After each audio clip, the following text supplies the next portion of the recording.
Well, I'm I waiting can, for if you want, I Simi to can just comment on something introduce on you. this.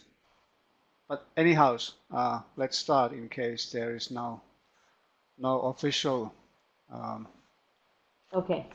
introduction in preventing my beginning of the seminar. First of all, welcome everybody. My name is Dr. Raimo Salo, and I come from the city of Oulu, Finland. I hope you can see my slides. The first one showing the map of Europe. Finland locating, as some of you might have heard of us before, in the northern part of Europe. Oulu itself is a tiny city, about 200,000 inhabitants, in the middle of the country, located by the coast.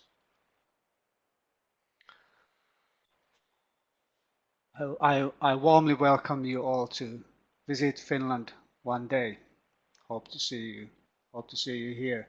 This is briefly my background. Um, Currently, this seminar is organized from my home, as you may perhaps see from the background. This is my study room, work room.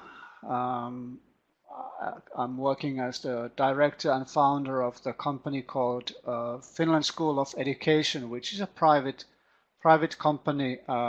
We organize teacher training courses, mainly about language-aware schools and how to support teachers' professional competence in terms of diverse classroom management and education.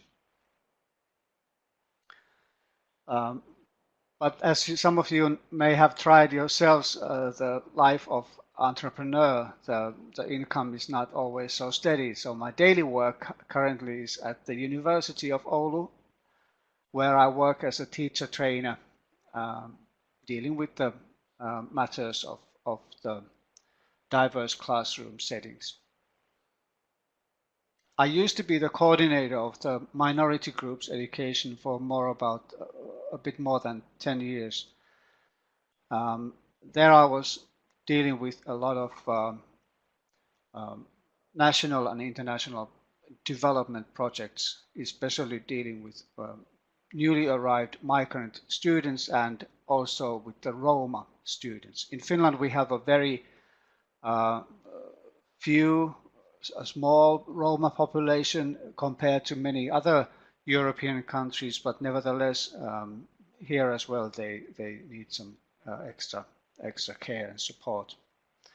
And other bits and pieces that I've done before, highlighting the last item, that I've been a teacher myself for about 7 years in the past as well. In my classrooms, there used to be always students from different countries and cultures, representing also the different language groups. Also, I've been working as the focal point for the national network of coordinators. We have more than 50 municipalities, including also the Ministry of Education in our group, and we meet 2-3 times a year, which is an excellent source of information and updates.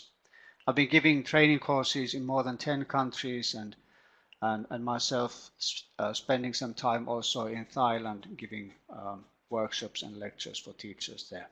So let's go to today's topic, which is the Language Aware School program. Briefly in the beginning, I will cover some items about the practices and policies from Finland that we provide to our newcomers, those students whose mother tongue is different from the language of instruction provided in the schools.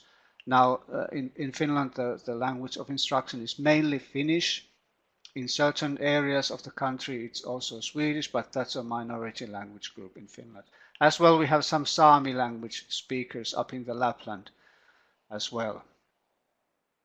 And then we go through the main items about the language aware school program, and then I cover some ideas that I have about the development of teachers' professional competence, and in the end, there's an opportunity for all of you to have some questions and comments of the presentation. And in the middle, I'm trying to pay attention also to the chat in the bottom right corner. So if you have any questions in between, please do provide information, comments, questions, arguments, and so forth to keep the conversation alive. But let's see how this will work out technically. I'm sure it will be fine. So I hope you can hear and see the sound as well. Video is not that important, but most important that you can see the PowerPoint slides. All right, everything is okay. Thank you, Mehriban. Great. So what we do when a family or individual, child, a youth, young person moves to Finland, how do we provide the education for them in Finland? The national way, the national method in Finland is that we offer so-called preparatory pre-education if they are at the age of between 6 and 7. Now, surely I cannot provide you with all the necessary background, but in Finland the system goes briefly so that we have a daycare for the 0 to 6-year-olds. It's voluntary, but the government heavily supports it, also financially for the families, so it's not so expensive. And then the pre-education year, as we call it, the preschool year, that is only for 1 year for the children who are between the 6 and 7 years of age.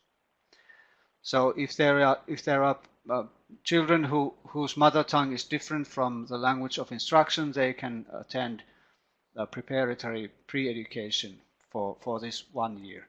And then when they enter the compulsory school system, we provide them so-called preparatory education, also in the primary and secondary level. Now these groups I will talk a bit more in a few seconds. For all the students whose mother tongue is different from Finnish, Swedish or Sami language, and whose Finnish language skills are not sufficient to participate in the mainstream education classes, they will study not the Finnish as a mother tongue, but Finnish as a second language. And this, even though, okay, the sound is low, I will try to adjust my microphone.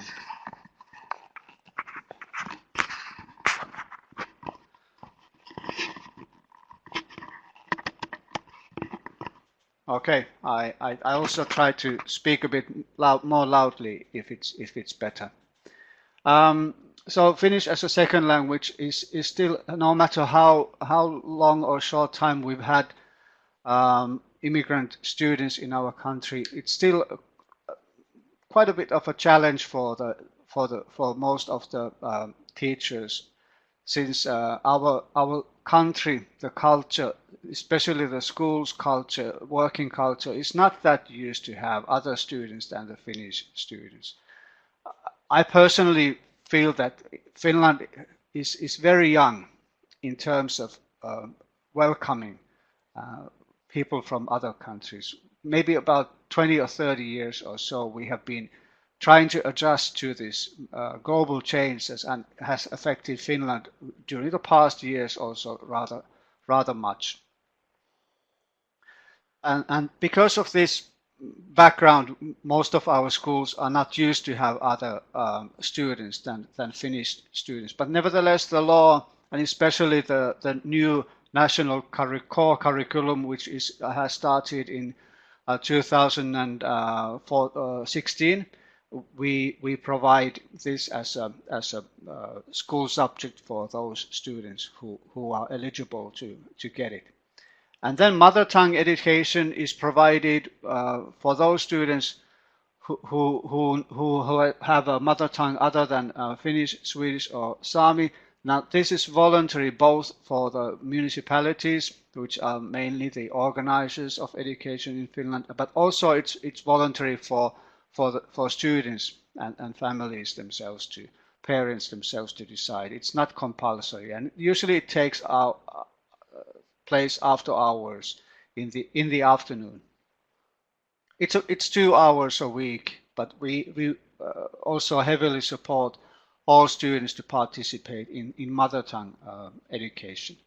And then if there are certain religious groups who would like to have their children attending, let's say, Islam or so religion, we will arrange these lessons for them. Now, obviously, Finland is as I normally say, we are filled with very tiny, small towns, villages, municipalities, and this means in practice that most of these villages do not have enough students to organize the groups for mother tongue and religion education.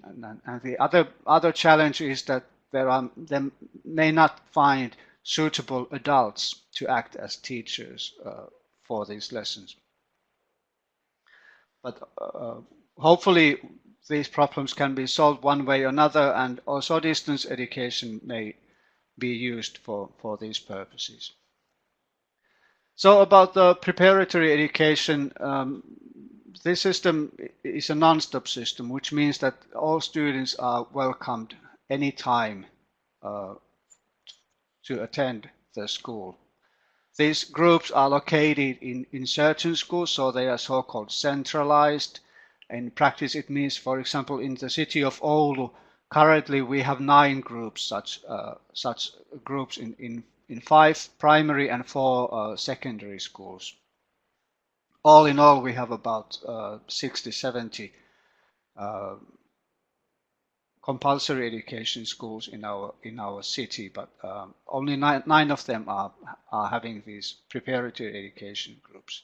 All students will get their individual study plans because it's very much depending on the background of a student, whether he or she has ever attended a school or not. Now that's the first thing to ask and find out. If the child can or cannot read and write and so forth.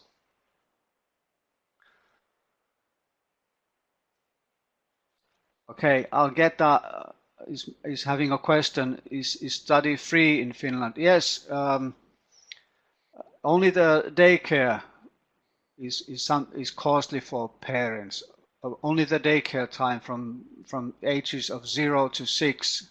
Parents have to pay, but then all the way from preschool, primary, secondary, senior secondary, vocational, university level, also the University of Applied Sciences is free, so you can study even your bachelor, master degree, even doctoral degree is free for students. Now, the law changed some time ago so that students coming outside EU need to, in the university level, they have to pay for the tuition fee, but we also provide them some grants so that they can cover the fee from the grant.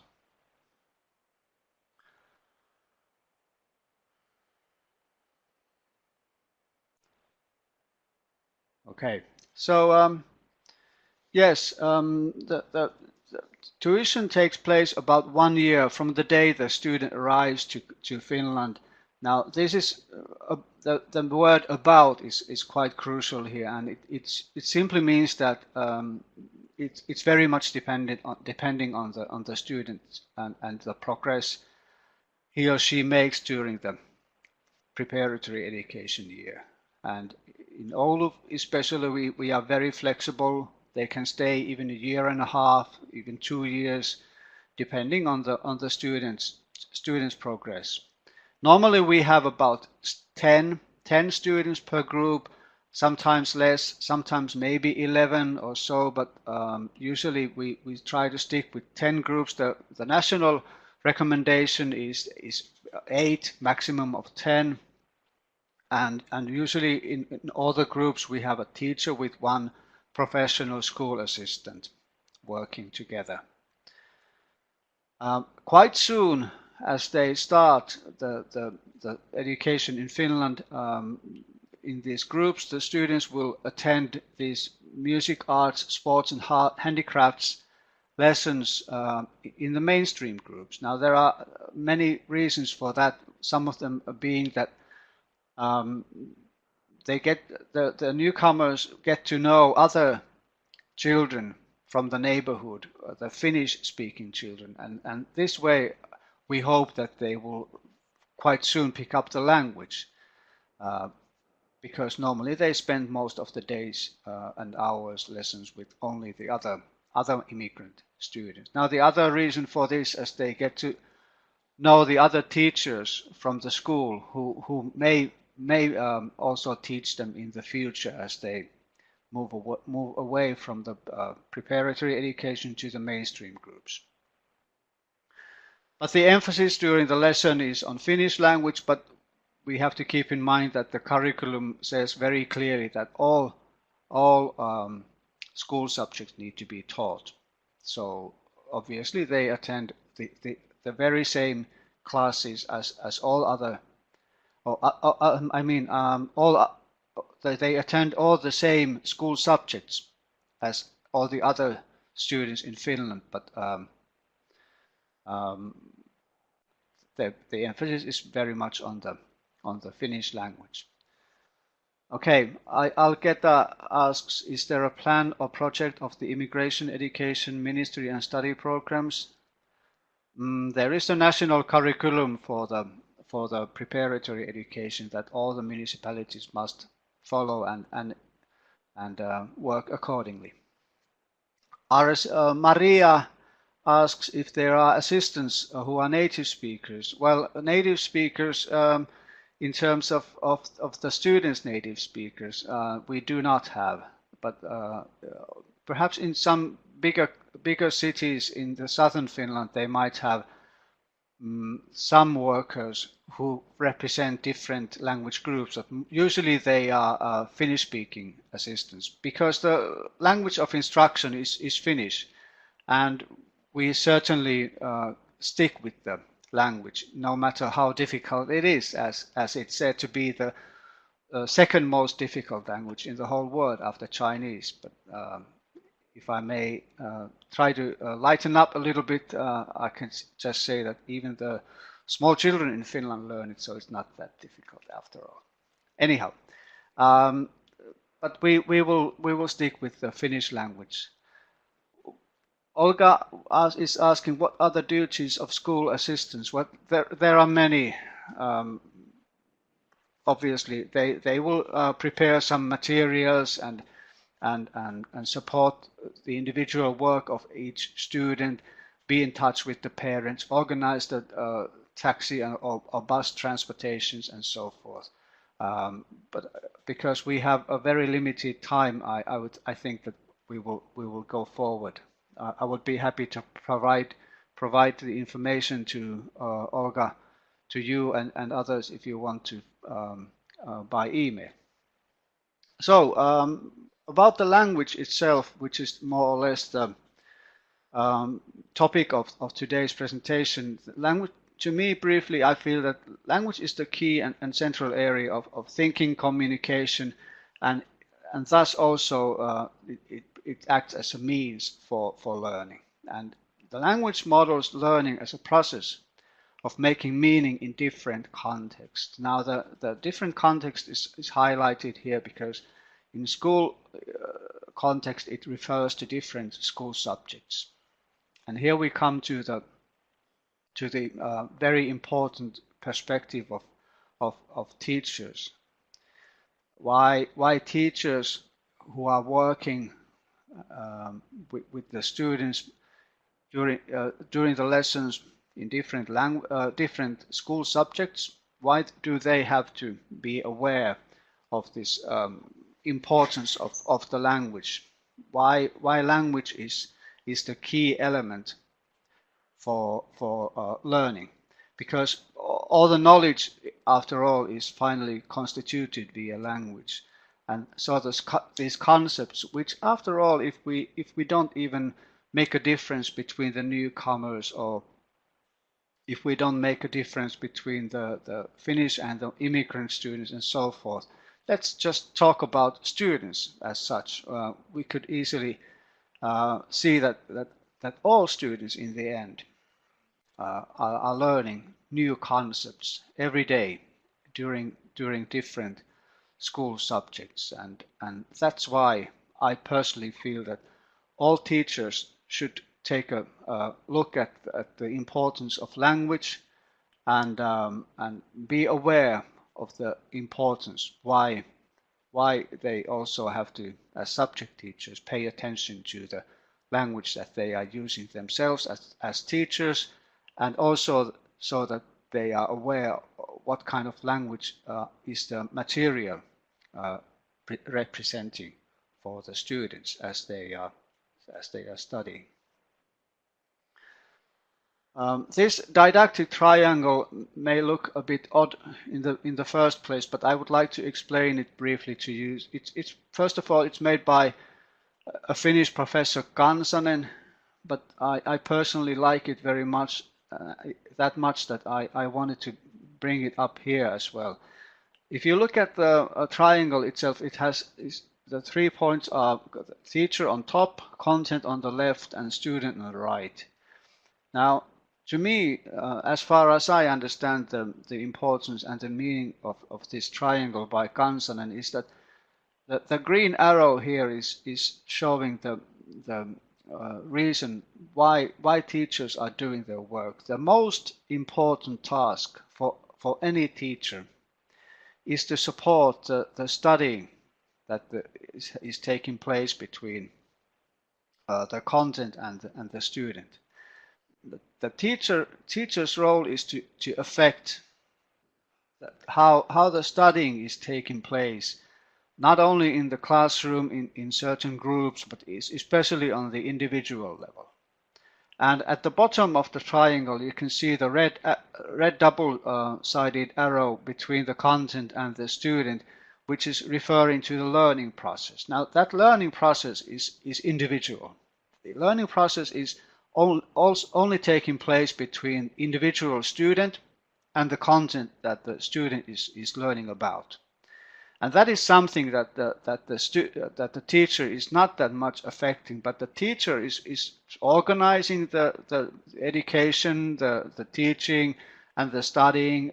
There are some materials, there are some learning environments, and some other resources to be used for the study process. But the learning process itself is taking inside the student, more or less, and between the student and the content. Now, the green arrow is referring to the fact what we are talking about today, that because the teachers are the key persons in the key role to provide all the best and necessary resources to support the studying, also they must be aware of the languages and the importance of the key concepts that are represented in every subject. And this is something that I would like to emphasize a lot.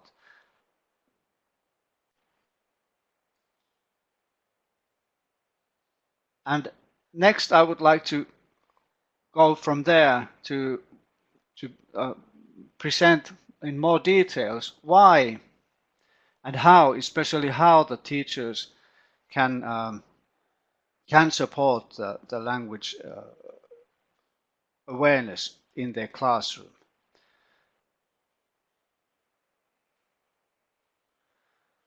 So I have made, during the more or less 10 years while I've been giving these teacher training courses, I've been coming up with this program. I have named it as Language Aware School Training Program, and it has altogether 5 training modules. Now, the first one being a model for the management. As we all know, if we don't get the support from the management, the head teacher, principal, whatever we would like to call the position, most of the development work will not proceed. So the management must be aware of the importance of the language aware school to begin with.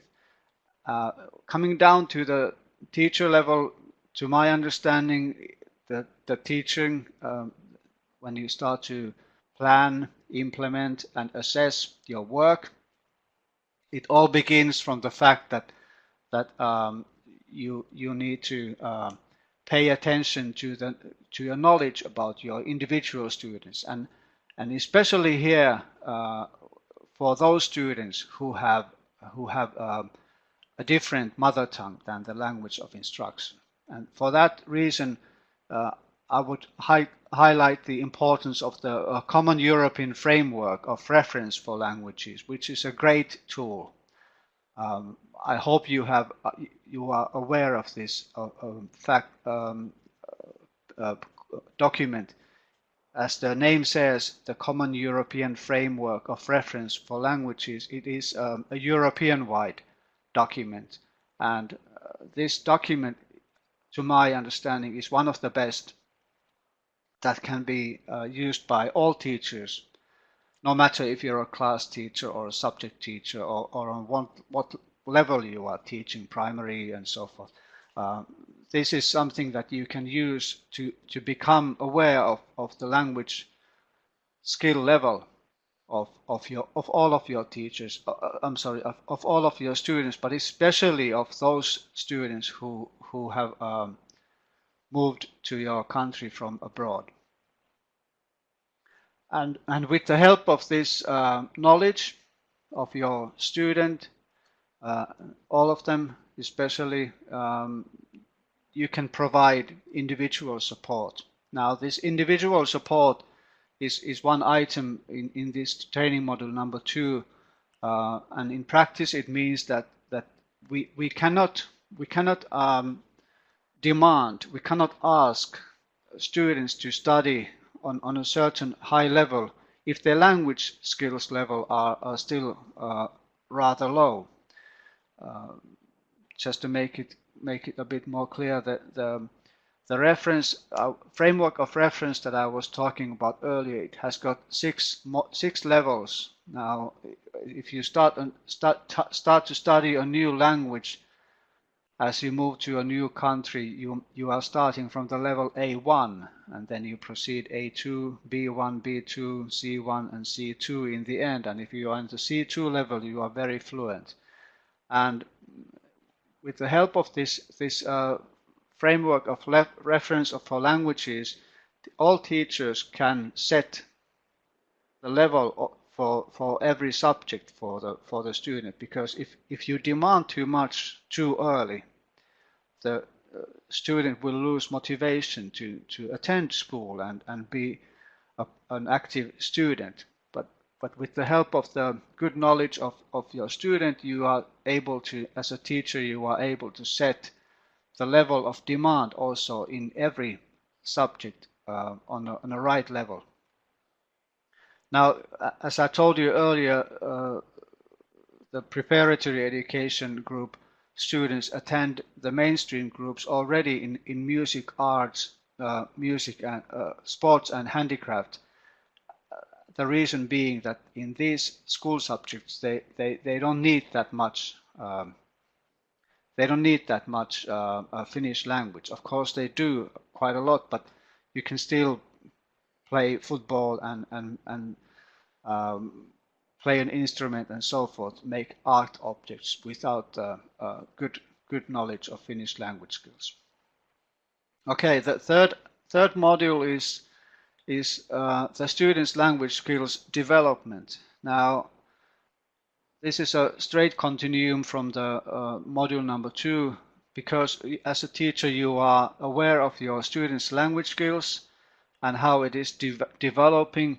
Then you are able to set, as a teacher, you are able to set the demand for the core concepts and the core content and the key concepts in every school subject that you are teaching.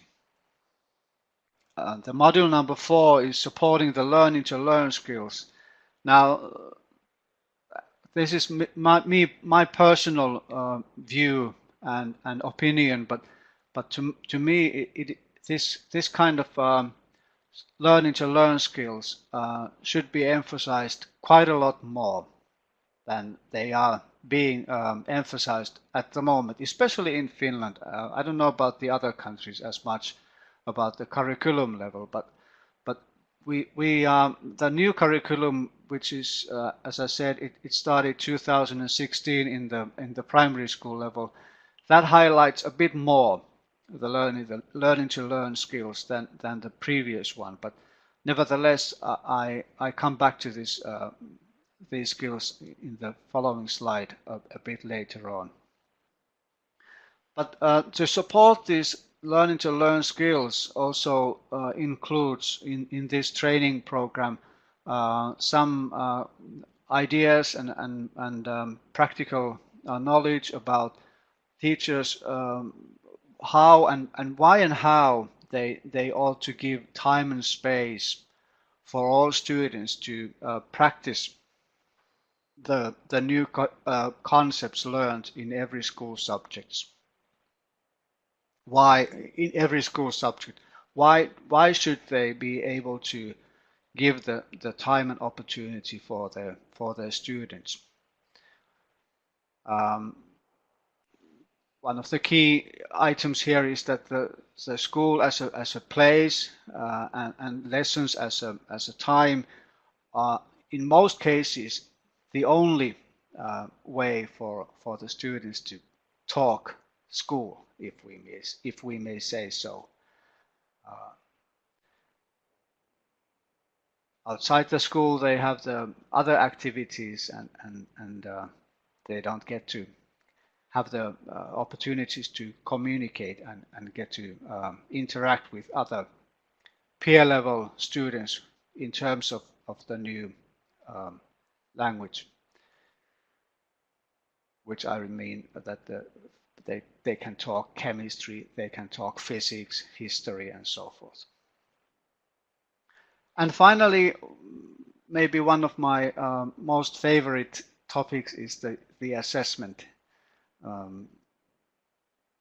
The logics in this program, as I said, begins from the good knowledge of your student, and it simply goes so that whatever you teach, that is the only thing you may assess, and you can assess only the content that you have been teaching. Now, if you go back from assessment to the beginning, that you are planning your education, your teaching for the group, and as a teacher, you know that there are some students who do not understand that well the language of instruction. So you set the skill level to a certain, perhaps a bit, in most cases, a bit lower level for these students. Now, that means in practice that you don't demand the same content from these students to keep them motivated. And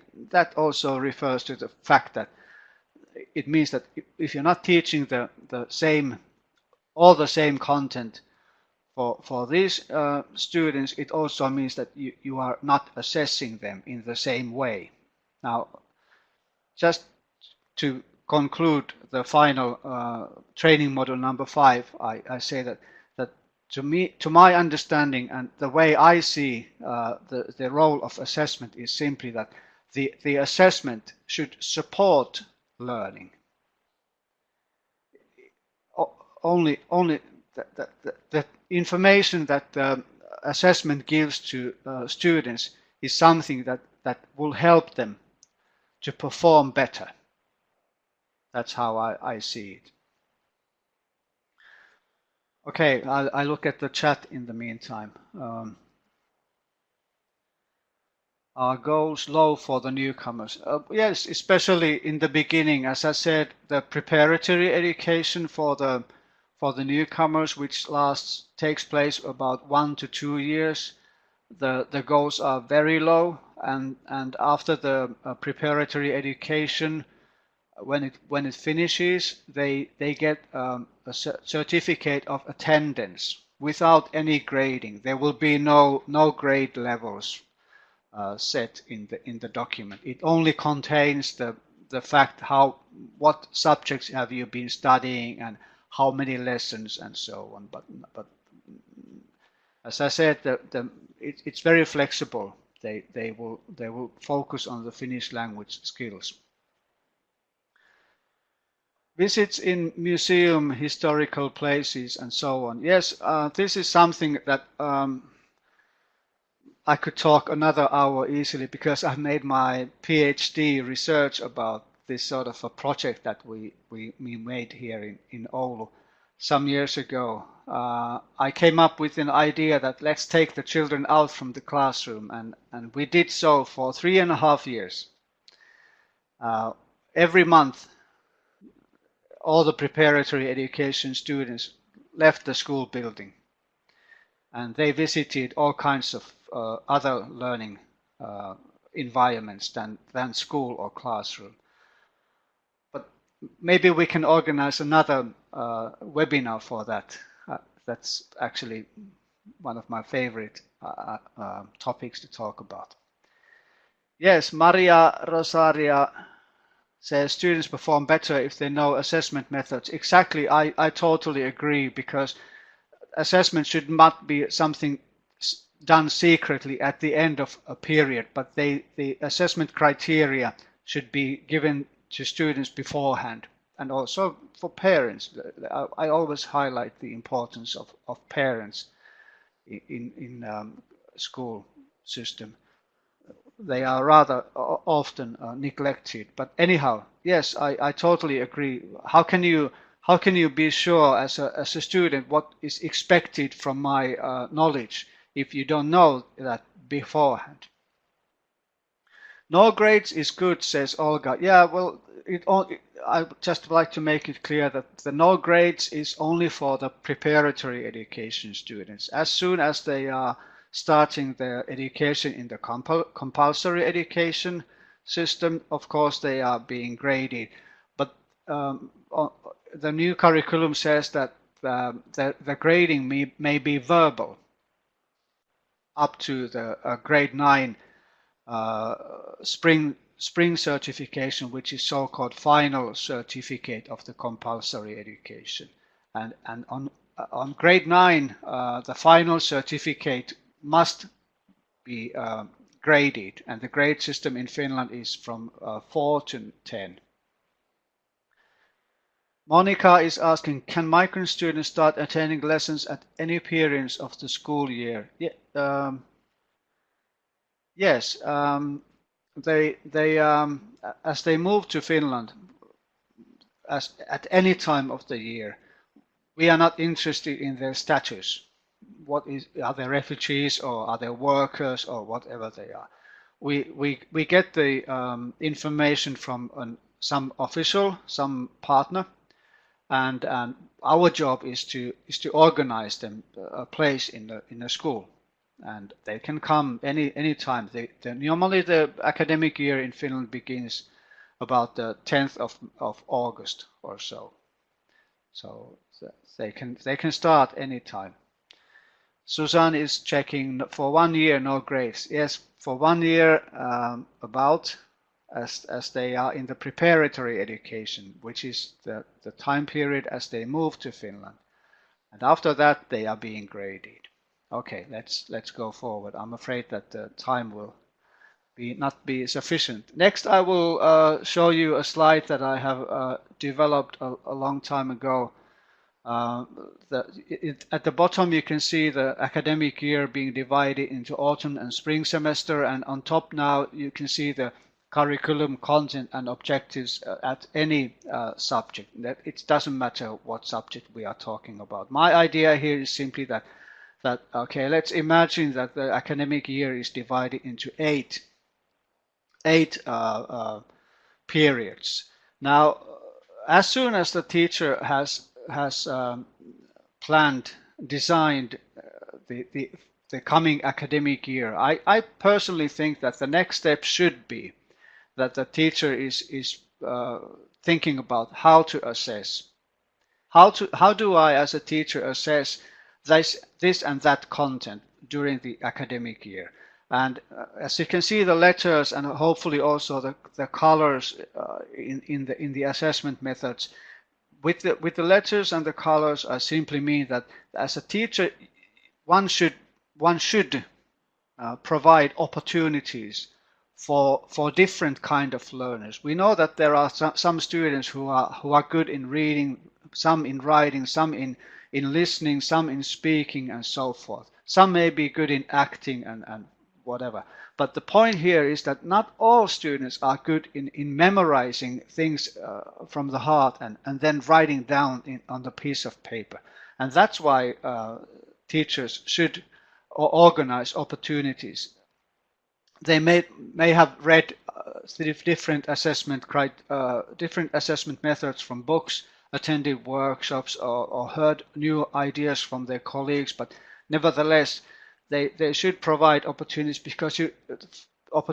for different styles of students, because you don't never know when Jill or Jack comes to you and says after you have provided them a criteria, maybe F, that, hey teacher, this was nice because I have never been able to show my knowledge this way, whatever it has been, maybe making a video at home or performing a talk show or whatever.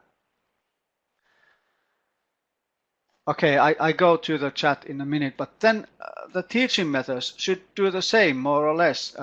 As a teacher, I definitely recommend that there would be a variety of different kind of methods. Now, I'm not saying there isn't, of course there is, but this is heavily related to the fact that, as I said earlier, there are different kind of learners, and there are students who learn in a different way. But then we also have to keep in mind that there are also some students who are willing to learn more by themselves as individuals, and then there are some who are willing to learn more as a group, and that doesn't make them better or worse, but they are just different. And because of the fact, once again, that the teacher should provide a different kind of opportunities. And just to make it clear, if there are any of you listeners who have got more than one child at home, or you know families who have, in our family we have 4. No, 3 of them have already moved, but nevertheless all 4 are different, right? So if you have a group of 20 or even 30 students, there are certainly, all of them are individuals, and that's why, because they are individuals and they learn in a different way and they like different things and so forth and so forth, we should provide them opportunities to learn in different way. And here, finally, the learning to learn skills, let's say one, for example, being ICT skills. I personally believe that this should be much more strictly organized. That on the school level, I have made labeled. I call this as a ladder model. That ladders you climb up grade after grade. That on grade 1 you have certain, if you look at, for example, curriculum content and objectives number 2. So you have this certain content during the grade 1, and in your teaching methods you have thought, okay, with this content it's suitable to study and learn this kind of ICT skills and so forth, and then you have assessment criteria for that. So with the help of this ladder model, all students in the school level could climb up and come up with a set of learning to learn skills in 9 years time, or however long in your system the compulsory education takes place. Okay, we would have a lot of maybe questions about this, but earlier in the chat, Alketa says, believe me, the questions were personal, like mother of immigrant. That means social equality. Yes, that's the key aim. Sure. Okay. Thank you for the comments. I appreciate to hear, Ermira. Thank you very much. Okay, every now and then, if I come briefly back to the, okay, I'm sorry. Whoops, and let's say here. Every now and then I hear questions about, well, how do I provide the content for each individual student? Because their language skills is rather low, so I cannot make the demand being too high for them. So here is the ever rotating wheel that I have come up with myself, and the question goes, okay, what do I demand? What do I ask my students to study? Now the answer is very simple. It's the curriculum. We don't need to think about that longer.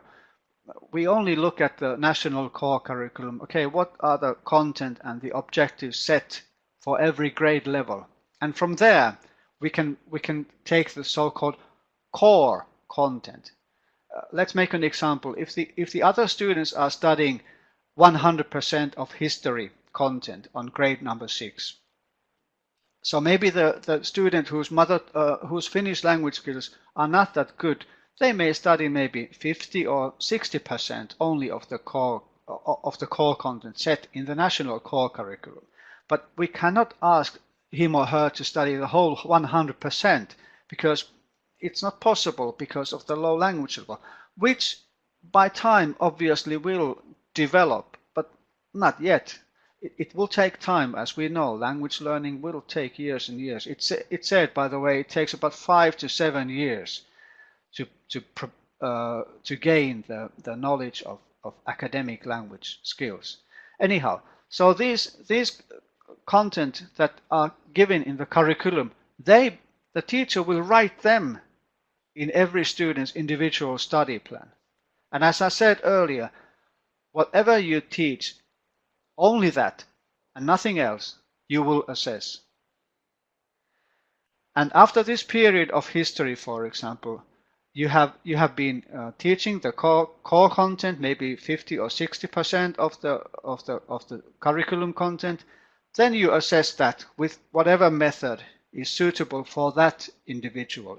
It's not always a pen and paper and you provide them with writing. No, it's not writing always. But anyhow, you assess the student's knowledge, and then you will find the new content from the curriculum for the next period. Now, just briefly about the assessment. Obviously, if the student is studying maybe half of the content only and gets the maximum points of it, obviously it's not the same maximum points as is for the students who have been studying the whole 100% of the content. That's rather obvious. Okay, in the chat, Susan, are the students classified according to the language levels? No, not at all. No, not even in the beginning. They are all in the same group, in the preparatory education group. And then after that, in Finland we have the system. It's a policy, national policy. It's called like something like this, that you have to attend the school that is closest to your home. So there you go with the neighborhood children with the same school. Thank you for the comments. Good plan. Okay, nice to hear. Let's go forward. This is another image, and don't get confused with it. There are 4 wheels: teacher, education, student, and then the society in the end. But the idea here, why I wanted to show you this, is that in the teacher's wheel we see the reflection being one of the key items in the development of professional competence. And this is one way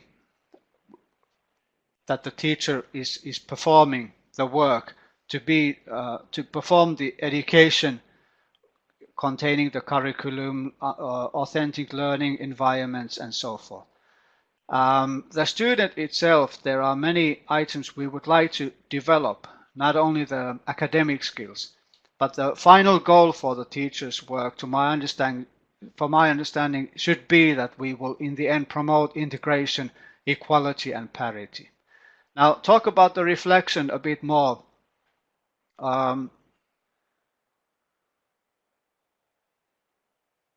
Pardon, for some reason it doesn't show all the content here, but I'm sorry, I don't know the reason for that. Anyhow, the idea here is that in the on top it should be the curriculum on the left, and then the everyday work on the right, between the red arrow here. Now, for some reason it doesn't show you that. But anyhow, my idea is to show you that from the everyday life, as a teacher, you should be able to reflect, look in the mirror alone or with your colleagues, that how you are doing your work, and then come back to the official statement, the national statement being the curriculum, how well you are performing in your work.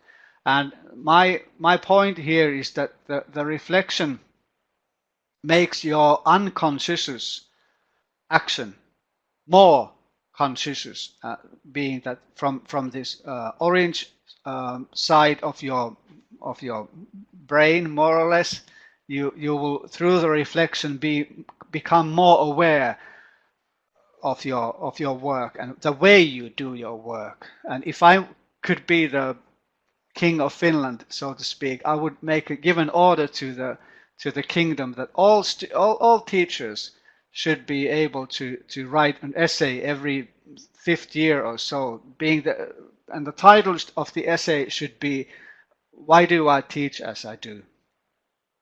And with this matter, I would more or less ask them to stop and think of my work. Why do I do my work the way I do? And the wild guess here is that not too often people do so. Not very many times teachers have the opportunity to stop and exchange ideas with their colleagues about their work and hear new ideas from their work. And this is something we did in our project that I was referring earlier on. And this graphics, which is now unfortunately not showing to you, is from my PhD research. Okay, in the chat, Maria Rosaria is saying students prefer practice more than theory. The right balancing is very difficult. I totally agree, and that's one of the key ideas in the background of this project. That let's go outside to the authentic, to the real world, authentic learning environments, and meet the phenomena in science center, in the garden. We have a botanical garden in Oulu, where there are many kinds of trees and plants and flowers and so forth.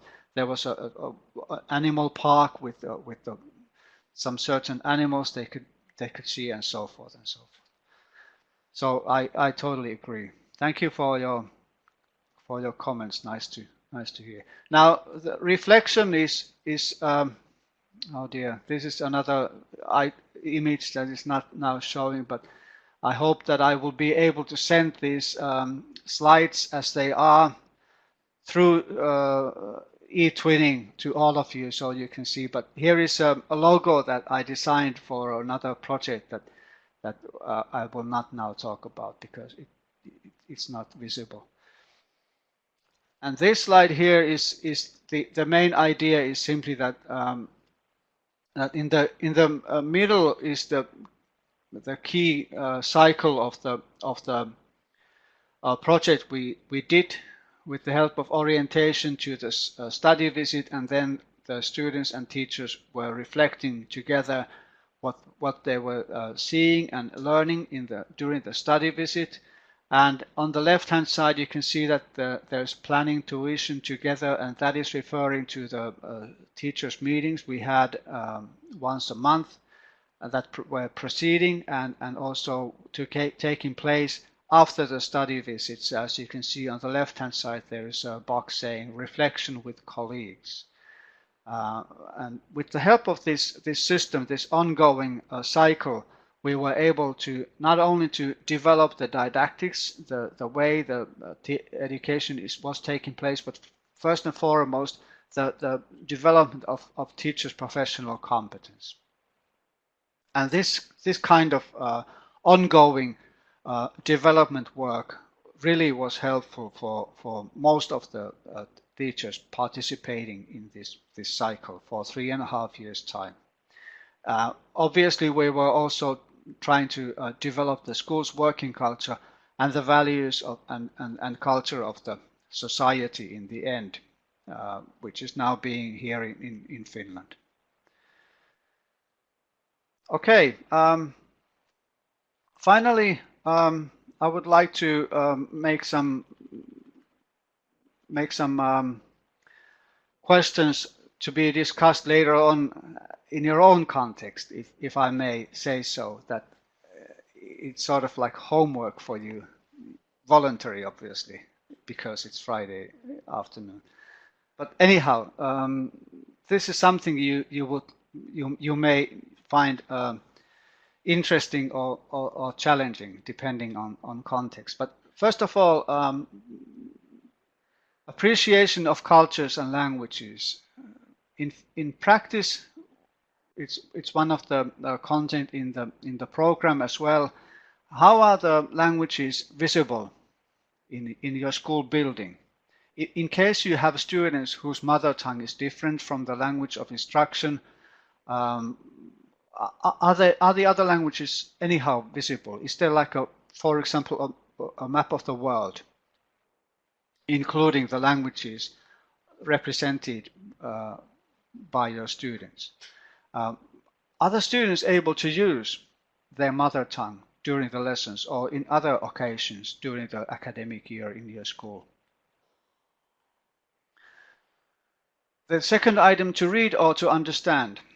Now, this is referring to all students. One of our children, my daughter, was attending primary school some time ago already, and I still remember her coming back home from school, and I asked him the regular question, as you as a possible parent could do the same. Okay, how was your school day? And, fine, she says. And, well, did you get any homework? Yeah, I did. Well, have you done your homework? She says, yes, I have. Okay, what did you get? Well, we got some science homework, and we needed to read the chapter. Well, have you read the chapter? And she goes, yeah, I've read it. Well, what was the chapter all about? I have read it, she goes. And with this example, I'm only trying to tell you that the teacher had given homework for the students that read the chapter number 41 or whatever. And as a child, you hear the instruction, okay, read. You come home and you read and you think you're done. What do you memorize after reading?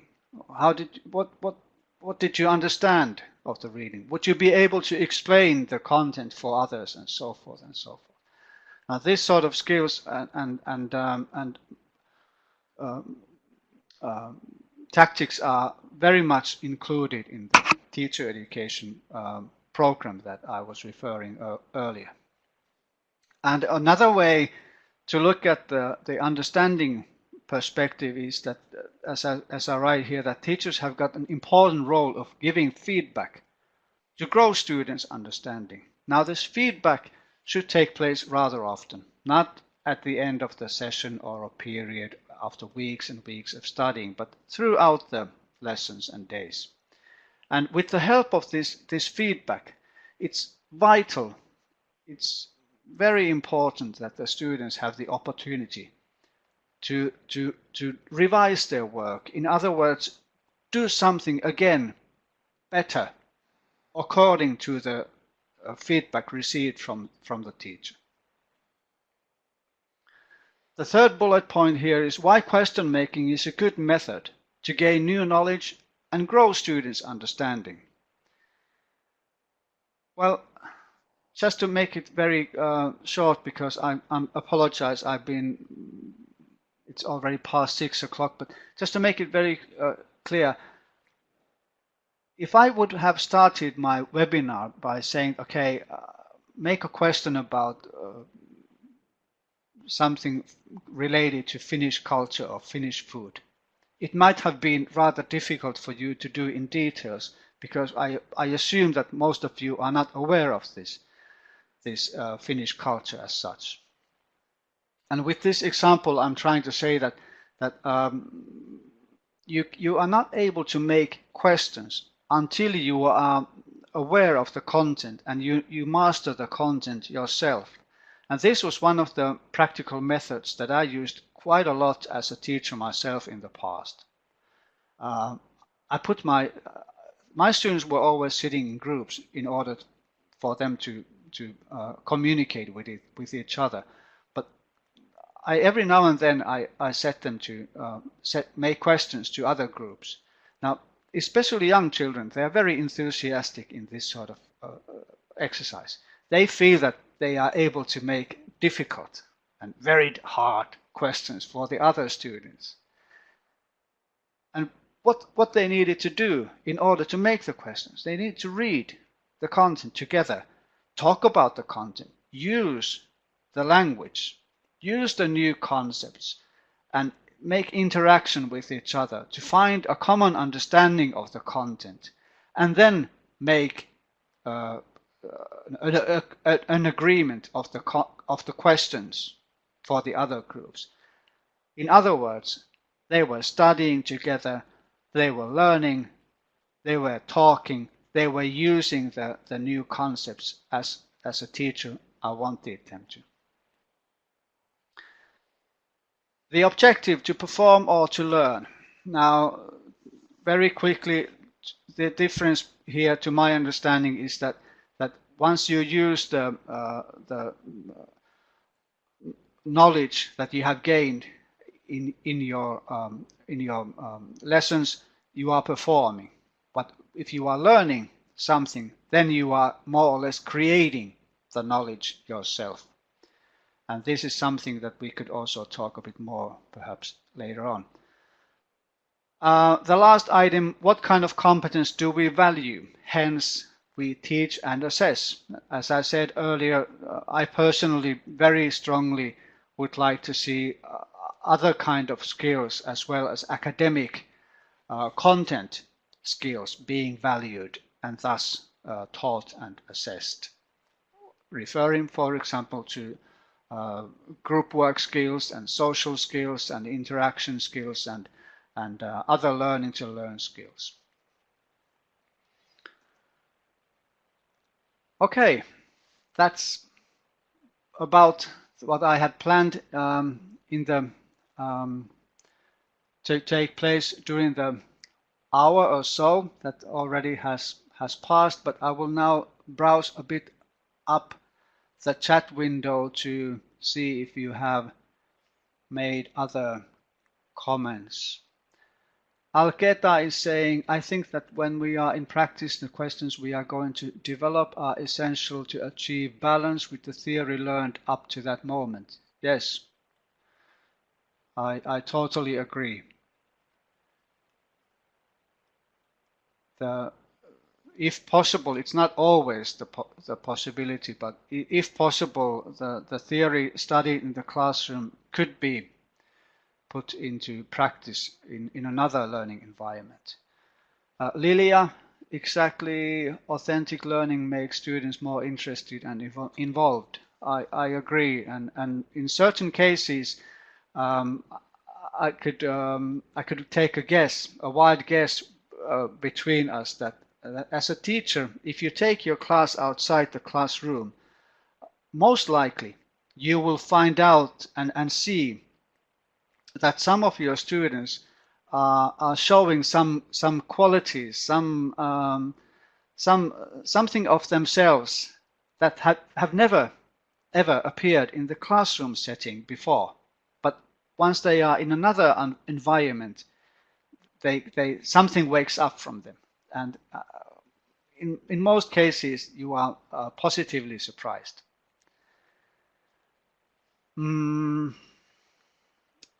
Lilia says, okay, yes, I'll get out the seminar effective.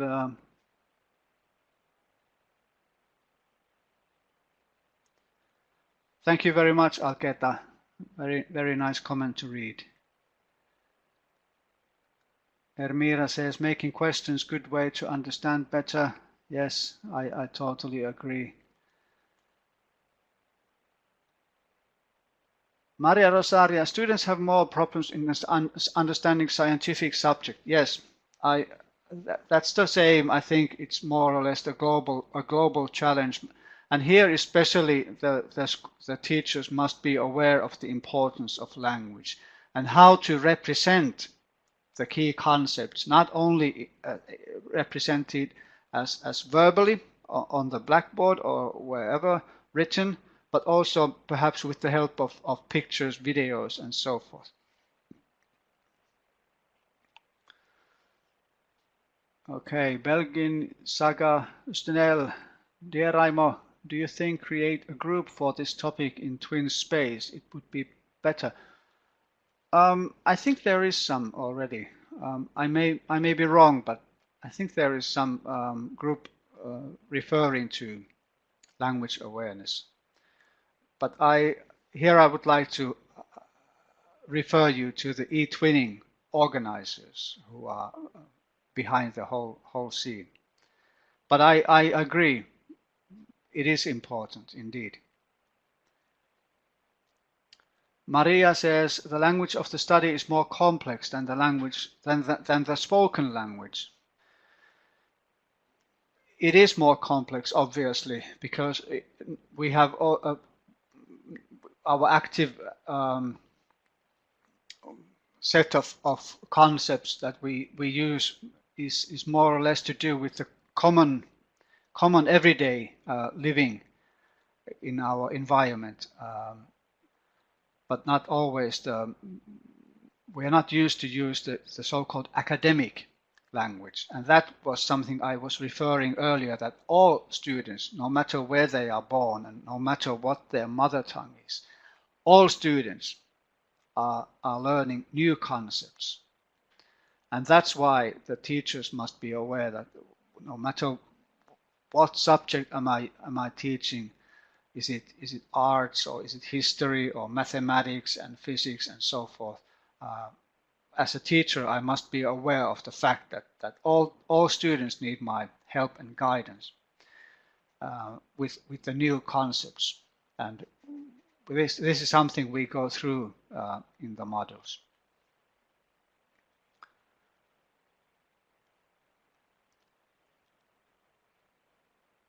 Thank you all for the comments, and I'm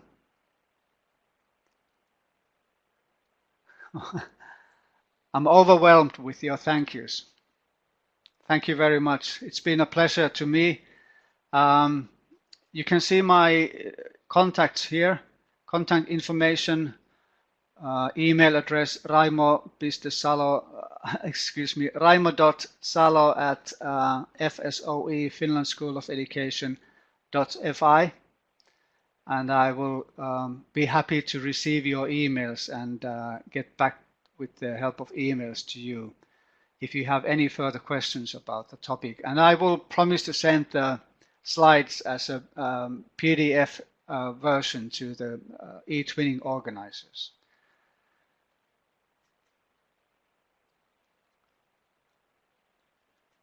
Thank you.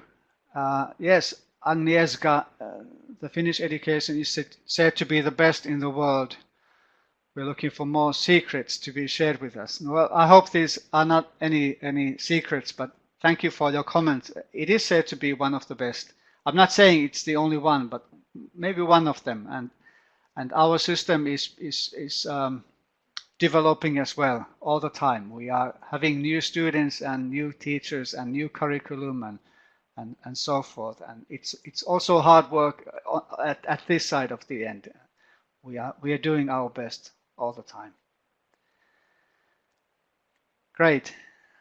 So if there are any more questions, I'm more than happy to answer them. But on my behalf, this is it this time, and I'm willing to cooperate with eTwinning also in the future. And if we would like to organize another webinar, I'm just looking forward to hearing more from eTwinning organizers, and let's keep in touch.